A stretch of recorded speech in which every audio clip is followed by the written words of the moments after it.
YouTubers, Bald Rhino here, not with a PSA reveal, but an end of the year review of just how stupid I am sometimes in this hobby. And obviously first world problems, all the best to those who are suffering right now. So I hope that this video is funny, that you enjoy it and go, man, I did the same thing, whatever. But the first is, this is one of my best Christmas gifts. I got this from my nephew, who I'm very proud of. He is in the military doing the work that every young person should at some point to get a real feel for what it's like. But that is my retirement plan, golf. But let's go through these mistakes. It'll be a quick video because it's painful. It's cathartic, but it's painful. The first is the idiot purchased a lot of Topps 2020 before he realized what a mistake he was making. You know, these are marketing experts at Topps, and boy, they just hooked me.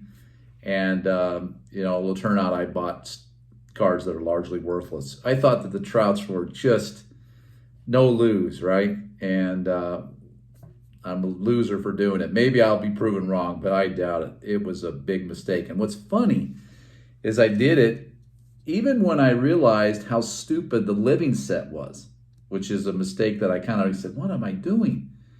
Now, this is a great card. I love Kenny Lofton. He should be in the Hall, another injustice of the Hall of Fame. But I still didn't learn. So living set was just another example. 2020 came out. What am I doing? So I hope you enjoy that. I'm going to probably give them away as gifts or to charity or something, but that was a mistake.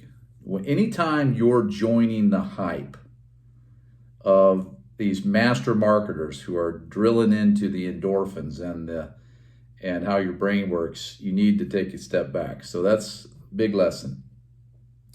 The second is listening to Filmington. No, I'm just kidding. I love his channel. But sending cards to SGC, what a dumb. PSA is the leader in grading. They are the best. And I knew it when I sent cards to SGC, and I just got caught up in the fact that maybe there could be an alternative. But in the grading market, PSA is a monopoly for good reason. They maintain their pricing. They have a probably close to a 5 to 10 year head start on anyone in terms of how they do things. And so even when they mismanage their business, people can't catch up because the barrier to entry is so significant. And so, God, that was probably the biggest mistake of 2020. Sending a ton of cards to SGC that are, what I've found, are almost impossible to sell, even if the grades are good. And what I love is that I put on, hey, you can make an offer to me. People know, so they come in and with offers that are just obscene, barely sometimes worth the grading. So that was a huge mistake. I'm a PSA person. I've got about 10 orders there now. I'm just sending them in. Never going to make that mistake again.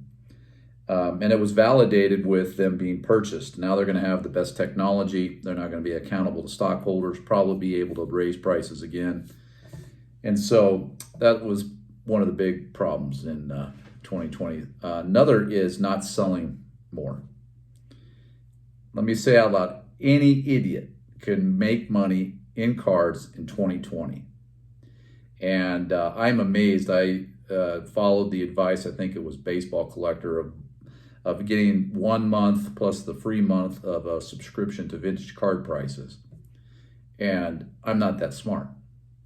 So just seeing how some of these cards have gone up, it makes me think I should be selling some of these cards, not just the modern. So I'm going to try to step it up even more to sell. The prices are not sustainable. They're particularly on players that are unproven. So I could be wrong, but I'll be long gone before I'm proven wrong or right, you know, so we'll see. But the reality is that I don't understand basketball. I tried to watch a basketball game last, I think it was 3 nights ago. So boring, I could barely stand it. But cards are So why would I invest in that? I don't understand the sport, and I don't know enough about the players, but it's just not my game.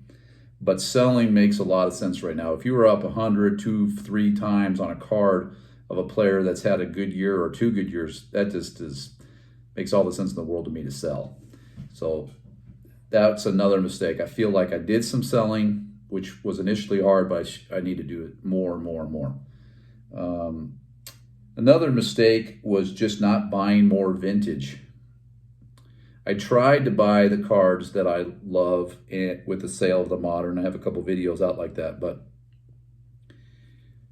you can't ever substitute scarcity when you're buying things. And so there's no scarcity in the modern game right now. It's so hard to buy. I mean, look at the Giannis card or whatever, the Luka Doncic card. I don't understand that. So I think that vintage cards, basketball, football, baseball, have built-in scarcity. And these were great players, proven Hall of Famers, and that makes more sense. So I tried to do that, but I was too late. It was just like chasing the dog that chases the car and gets run over eventually. I got lazy too. The last of them, and not to bore you, is just the laziness of it.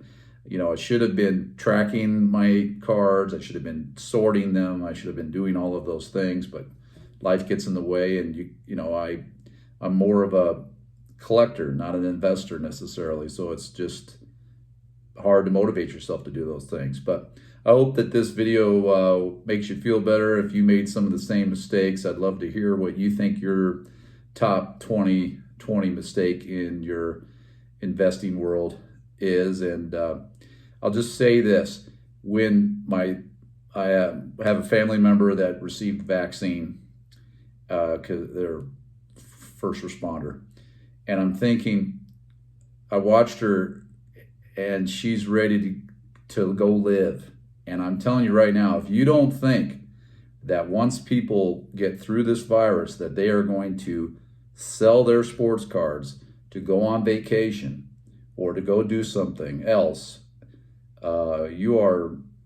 I'm either really wrong or you're really wrong. And it'll be interesting to see what happens. I think people are going to spend their disposable income on something else, and it'll be fascinating to see what happens, because that's my retirement plan. And that's what I want to do when this thing is over. All right. Hey, thanks for watching the channel in 2020. It means a lot to me. And take care of yourself.